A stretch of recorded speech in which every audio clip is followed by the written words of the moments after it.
The line at 9th Street Coffee on a Tuesday in November had 6 people in it. Andre was third.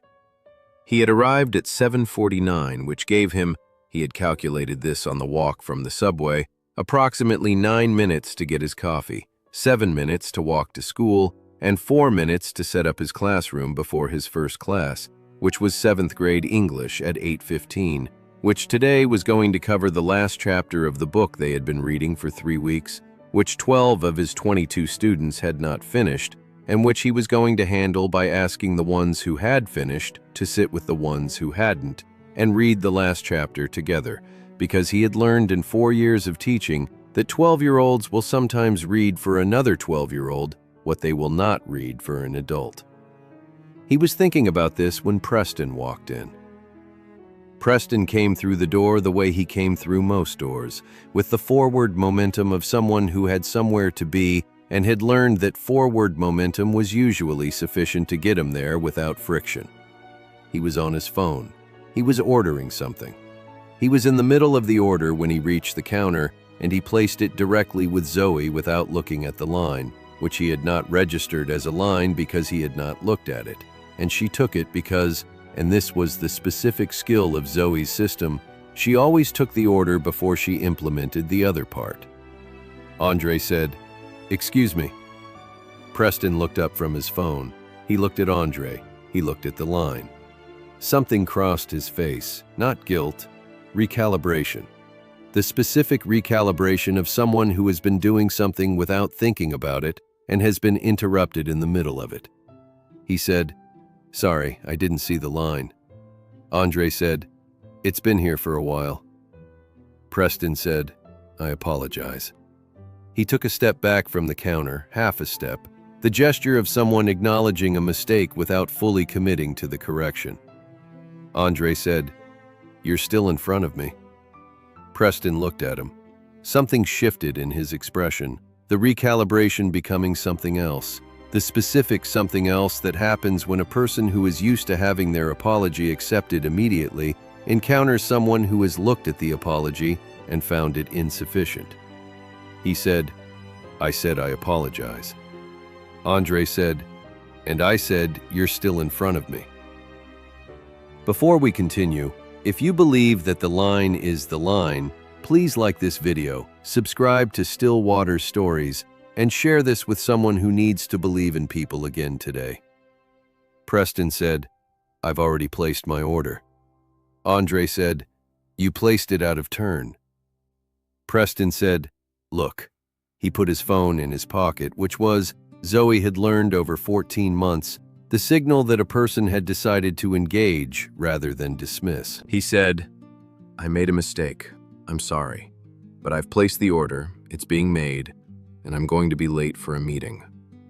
Andre said, "I'm going to be late for my class." Preston said, "What class?" Andre said, "7th grade. Starts at 8:15. I have about 8 minutes now." Preston looked at him for a moment. Then he said, and this was the moment, Zoe understood, where it went the direction it was going to go. He said, "I think we can both agree that a board meeting and a middle school class are not the same category of..." Andre said, "No, stop." Preston stopped. Andre said, "I have been up since 5:30. I have been on my feet since 6 a.m. I am standing in this line which you did not see because you have not needed to see a line in however long it has been since you last stood in one." He said it evenly, without raising his voice, with the specific practiced control of a man who has spent 4 years managing his emotional register in a room full of 12-year-olds and has gotten very good at the difference between volume and weight. He said, "You made a mistake. You apologized. The apology was fine. Now take your step back." Preston said, "I don't think I need to be lectured," Andre said. "I'm not lecturing you. I'm telling you to step back." The coffee shop had done the thing coffee shops do in these moments, which is that the conversations at the other tables had not stopped, but had gotten quieter. The way a room turns down its ambient volume when something is happening that it wants to be able to hear. The 5 other people in the line were looking at their phones, or the pastry case, or the middle distance, which was the specific body language of people who were listening while pretending not to. Zoe had been at the espresso machine this whole time. She had been making the order of the person who was second in line when Preston arrived, a woman in a blue coat who had now received her coffee and had taken 2 steps toward the door and then stopped and was also looking at the pastry case with great focus. Zoe turned from the machine. She placed a cup on the counter. She said, looking at neither Preston nor Andre, in the same voice she used for every order, "Large oat milk latte." She was looking at Andre. Andre stepped to the counter. He picked up the coffee. He looked at her.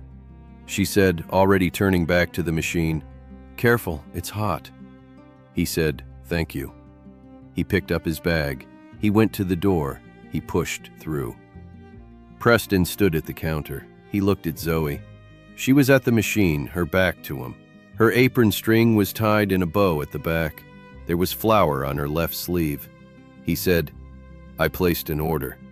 She said without turning, "I know. It'll be a few minutes." He said, "You made his first." She said, "He was third in the line." He said, "I placed my order before he got to the counter." She turned. She looked at him with her dark, alert eyes, the eyes of someone who has seen this 41 times and has a very specific relationship with the drama of it, which is that she does not have one. She said, "You placed your order out of turn. His was next. It's ready." She looked at him for one more second, not hostile, not satisfied, simply present.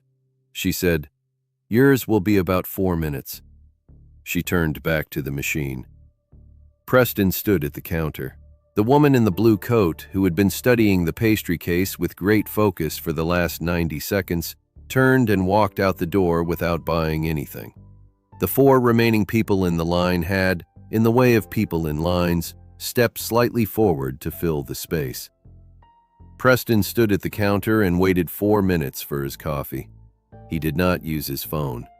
He looked at the counter, the espresso machine, the flour on Zoe's sleeve, the line of people who were now being served in order. He looked at the door where Andre had gone.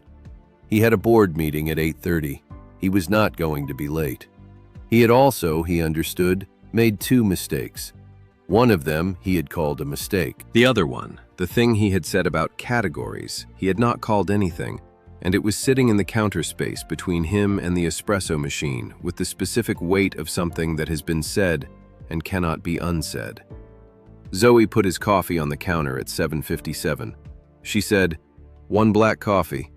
He said, "Thank you." She said, "Mm-hmm." She was already moving to the next order. He picked up the coffee. He went to the door.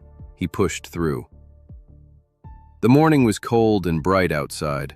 2 blocks down, he could see the back of a dark navy blazer moving fast. Andre, walking to school, 8 minutes to go. He stood on the sidewalk for a moment. He did not call after him. He did not have anything to say that would have been the right thing to say on a sidewalk at 7:57 in the morning, when a man was 8 minutes from his classroom. He understood this. He was not without self-awareness. He was simply without the habit of using it quickly enough. He walked to his car.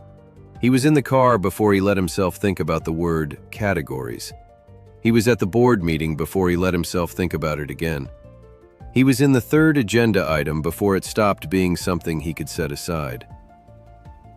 He did not do anything about it that day. He did not know what to do about it. He did not have a system for this the way Zoe had a system for it, the way Andre apparently had a system for it. The 4 years of practiced control, the weight without volume, the step back. He went home that evening. He ate dinner. He read his daughter a story. His daughter was 6 years old and was currently in a phase of requesting the same story 3 times in a row, which he found, on most evenings, either charming or exhausting depending on the day. This evening he found it grounding, which was a different thing. After his daughter was asleep, he sat in the kitchen with his coffee and thought about a man who had been on his feet since 6 a.m. and had 9 minutes and had asked, simply and without theater, to be seen. He had not been seen. And then he had been, briefly, worse than not seen. He went back to 9th Street Coffee the following Tuesday. He arrived at 7:53. He stood in the line, which had 4 people in it. He waited. When he reached the counter, he ordered his coffee and he paid for it, and he left a 20 in the tip jar, which he had never left in a tip jar before in his life, and which Zoe noticed and did not comment on because her system did not include commentary on things people did when they were doing the right thing. It only included commentary on things they did when they weren't. He stood in the line every Tuesday after that. It took him approximately 4 weeks to stop being aware that he was doing it and start simply doing it. Andre was there the following Tuesday. 3rd in the line, navy blazer, canvas tote, 9 minutes. He did not recognize Preston. Why would he? They had been strangers, and they were strangers, and the line had contained, for 4 minutes, a thing that happened and was over. They stood in the line together, Preston behind Andre, and did not speak, and the line moved, and the coffee was good, and they went out the same door into the same Tuesday morning and turned in different directions. That was all. Some things resolve. Some things just end. The difference matters less than people think. If this story moved you, please like this video, leave a comment, and share it with someone who needs to hear it today. Subscribe to Still Waters Stories for more stories of courage, grace, and the small human decisions that turn out to matter more than anyone knew. And tell us in the comments, have you ever watched someone with no institutional power completely reorder a room?